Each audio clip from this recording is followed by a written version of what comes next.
Marvel Rivals story might have more to it than you think, and it might be integral to the future of the MCU. BD here, welcome back to the YouTube channel, and in this video we are talking about Marvel Rivals, the new free-to-play game which has taken the gaming community absolutely by storm.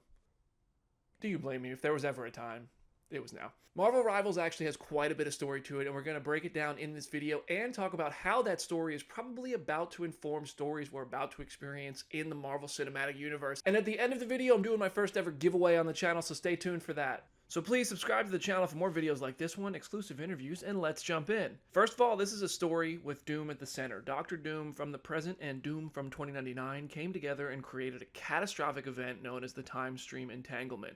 What makes the Timestream Entanglement different from an incursion, like what we saw in the Secret Wars comic or what was threatened in Doctor Strange and the Multiverse of Madness, is that when an incursion between universes happens, entire universes are wiped away from existence and people forget about them. This whole entanglement seems to be more like a merging of timelines, and the characters and storylines happening within them start to mix, with some coming out benefiting from the new timeline and others not exactly loving it. For example, things changed in Asgard. Loki and Hela took the opportunity to conquer Asgard, and they could be seen talking to players at the start of games. Loki shall prevail.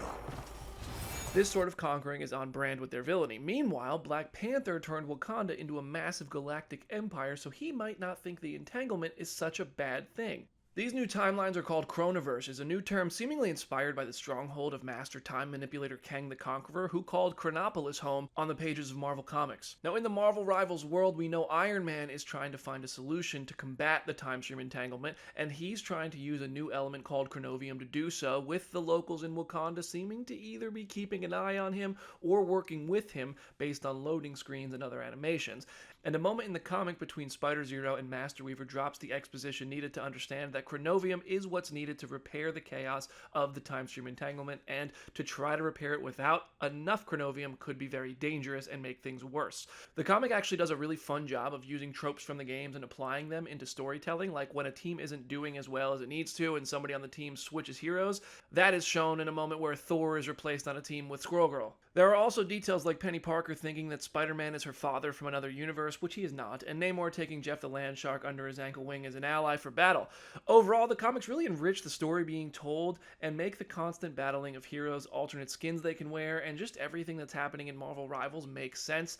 And it doesn't need to make sense to enjoy the game, but it is fun to know all of this. It's essentially an unlimited number of Marvel variants where they have different reasons to fight each other to preserve their timelines, which in some cases makes them appear to be villains, and in others will frame them as heroes. All the while, Galacta, the daughter of Galactus, is trying to protect Earth from destruction because she knows her dad devours planets, and she's not a fan of things like that, which in this case means stopping Doom, both literally and figuratively. What I find interesting is how Marvel TV boss Brad Winderbaum acknowledged that Marvel Studios and Marvel TV might actually have plans for Jeff the Shark to make an appearance in the Marvel Cinematic Universe, kind of jokingly saying can't say when, can't say where, but you know he's going to show up. But what's also interesting is the fact that Kevin Feige, the Marvel Studios boss, stood on stage at Disney's D23 Expo last summer, and he claimed to have shown the Galactus event from Fortnite to the filmmakers making Fantastic Four First Steps, the movie. So clearly, these stories being told in video games are informing what we're seeing in the Marvel Cinematic Universe, and on top of that, just like X-Men the animated series made a whole wave of X-Men fans who watched the X-Men in animation as kids and then went on to love them in live action, Marvel Rivals and Fortnite are doing the same thing with Doctor Doom and all the other characters that are parts of this story, whether you could play them or whether you hear about them. I sense great worry in you, Peter. What troubles you so?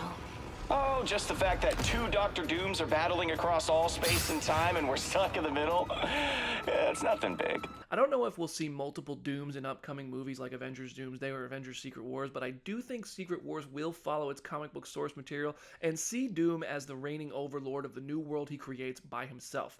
Marvel Rivals seems to be bringing audiences in for some major Doom content in the next few months, much like Fortnite did recently when it had a shared live event with all players in all games having to fight a massive Doctor Doom at the same time. There's no way it's a coincidence that the characters coming up in the movies are strongly informing the stories being told on the Marvel Games side of things. The latest addition to Marvel Rivals sees Dracula joining the mix, bringing New York City maps to the game along with the Fantastic Four heroes. And by the way, they look awesome. It might go without saying, but the Fantastic Four are a huge priority for Marvel as the centerpiece of its theatrical releases throughout 2025.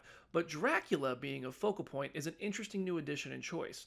As the story goes in Marvel Rivals, Dracula and Doctor Doom have knocked the Earth's moon out of orbit, bringing an eternal night to New York City, which is why Season 1 of the game is titled Eternal Night. I'm willing to bet that Marvel Rivals is how a lot of people are going to find out that Dracula is a Marvel Comics character in the first place, and with a Blade movie in a perpetual state of delay in our timeline, I wouldn't be shocked if the character was chosen to give him a rise in popularity and notoriety heading into the eventual release of Blade if we ever get it, which might feature Dracula as a villain. Marvel Comics has a history of synergy between its movies and comics. The games are inevitably not going to be any different from that. In fact, while I'm not going to bet on this, it doesn't even feel like that far-fetched of an idea to imagine the Fortnite universe or the Marvel Rivals designs making cameo appearances in the upcoming films given their explosive popularity. If Doctor Strange and the Multiverse of Madness could put characters through a universe where they turn into blobs of paint, I definitely think anything is possible.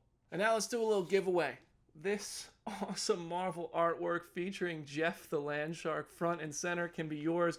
I can only mail this to the US, mostly just because of shipping costs. Whoever gets the most likes on their comment and is US based, I will send them this Marvel Unlimited artwork with Jeff the Shark as the centerpiece. And it's going to come in this awesome red envelope made out to a true believer.